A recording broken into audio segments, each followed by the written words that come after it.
অষ্টম দৰমহা আয়োগৰ পৰা লাভান্বিত হ'ব কেন্দ্ৰীয় চৰকাৰৰ পিয়নৰ পৰা কেবিনেট সচিব পৰ্যায়ৰ বিষয়ালৈ প্ৰায় ৪৯ লাখ বিষয়া কৰ্মচাৰী।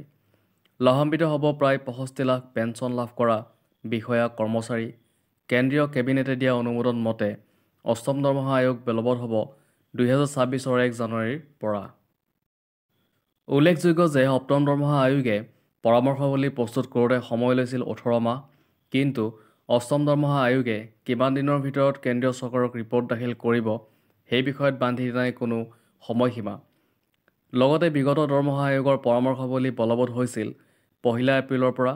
কিন্তু অষ্টম দৰমহা আয়োগ ২০২৬ ১ জানুৱাৰীৰ পৰাই বলৱৎ বা কাৰ্যকৰী হ'ব বুলি কেন্দ্ৰীয় কেবিনেটে জনাইছে অনুমোদন। অষ্টম দৰমহা আয়োগ গঠনত কেন্দ্ৰীয় কেবিনেটে অনুমোদন জনোৱাৰ পিছতে এতিয়া চৰ্চা লাভ কৰিছে কাৰ কিমান দৰমহা বাঢ়িব। উল্লেখ কৰাৰ প্ৰয়োজন যে ষষ্ঠ দৰমহা আয়োগত নিম্নতম দৰমহা আছিল ৭,০০০ টকা। ষষ্ঠ দৰমহা আয়োগত সৰ্বোচ্চ দৰমহা আছিল ১.৮ লাখ টকা। সপ্তম দৰমহা আয়োগত নিম্নতম দৰমহা আছিল ১৮,০০০ টকা আৰু সপ্তম দৰমহা আয়োগত সৰ্বোচ্চ দৰমহা আছিলে ২.৫ লাখ টকা।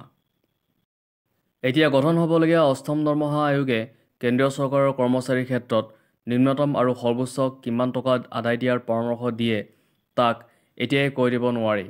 কিন্তু চৰ্চা চলা মতে অষ্টম দৰমহা আয়োগৰ মতে নিম্নতম দৰমহা হ'ব পাৰে ৩৫,০০০ৰ পৰা ৫১,০০০ টকা আৰু সৰ্বোচ্চ দৰমহা হ'ব পাৰে ৫ লাখ টকা।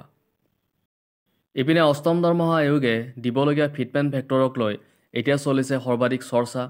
সপ্তম দৰমহা আয়োগে বেচিক পে'ৰ সৈতে দিছিল 2.57 ফিটমেণ্ট ফেক্টৰ। আচলতে সকলোৰে দৰমহা সমানুপাতিকভাৱে বাঢ়ে, যাৰ বাবে বেচিক পে'ৰ সৈতে দিয়া হয় ফিটমেণ্ট ফেক্টৰ পূৰণ কৰা হয়। এতিয়া চলা চৰ্চা মতে অষ্টম দৰমহা আয়োগে দিব পাৰে বেচিক পে'ৰ সৈতে 2.87 ফিটমেণ্ট ফেক্টৰ। অসম চৰকাৰে বৰ্তমান ভাস্কৰ বৰুৱা ৰাজ্যিক দৰমহা আয়োগৰ পৰামৰ্শ মতে ৰাজ্য চৰকাৰৰ বিষয়া কৰ্মচাৰীক দৰমহা দি আছে।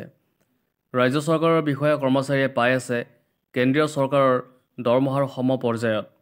ভাস্কৰ বৰুৱা ৰাজ্যিক দৰমহা আয়োগৰ পৰামৰ্শ আছিল ৰাজ্য চৰকাৰে ভৱিষ্যতে আৰু গঠন নকৰিব ৰাজ্যিক দৰমহা আয়োগ। কেন্দ্ৰীয় চৰকাৰৰ পৰৱৰ্তী দৰমহা আয়োগৰ সমপৰ্যায়ত ৰাজ্য চৰকাৰে দিব দৰমহা। অৱশ্যে মুখ্যমন্ত্ৰী হিমন্ত বিশ্ব শৰ্মাৰ চৰকাৰে এই ক্ষেত্ৰত কি সিদ্ধান্ত লয় সেয়া এতিয়াও অস্পষ্ট।